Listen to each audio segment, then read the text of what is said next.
সিঙ্গারা বানানোর জন্য পুর রেডি করে নিচ্ছি। আসসালামু আলাইকুম, সবাই কেমন আছেন? আলহামদুলিল্লাহ ভালো আছি। আর চলুন আপনাদের মূল রেসিপিতে যাওয়া যাক। তো এখানে সিঙ্গারা পুর রেডি করে নিয়েছি। এখানে কলিজি এবং আলু দিয়ে আর মশলা দিয়ে আমি এটা যেভাবে সাধারণত রান্না করে থাকি সেভাবে রান্না করে নিয়েছি। এখন কাঁচা পেঁয়াজ, কাঁচা মরিচ কুচি আর ধনে পাতা কুচি একসাথে দিয়ে এখন এটা মিক্স করে নিচ্ছি। যেহেতু সিঙ্গারা বানাবো আর কাঁচা এইগুলো দিলে সিঙ্গারার স্বাদটা বেড়ে যায়। আর যাই হোক, আমি এখন মিক্স করে নিয়েছি। আর এখানে ডোটা তৈরি করে নিয়েছিলাম আমি আগে রেস্টের জন্য আধা ঘন্টা রেখে দিয়েছিলাম।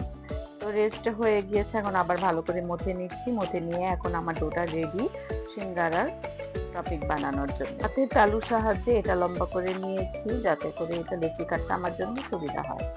7-8টা লেচি হয়েছে, দেখা যাক কয়টা সিঙ্গারা হয়। হাতের মধ্যে একটু তেল নিয়ে তারপরে এই যে ময়ানের ওপর দিয়ে একটু হাতে চাপ চাপ দিয়ে বড় করে তারপরে এটা এখন বেলে নিচ্ছি। সিঙ্গারার পুর তৈরি করা এবং ডো তৈরি করা ভিডিওগুলো আমি আপনাদের সাথে সামনে আবার ভিডিওতে শেয়ার করে দিব।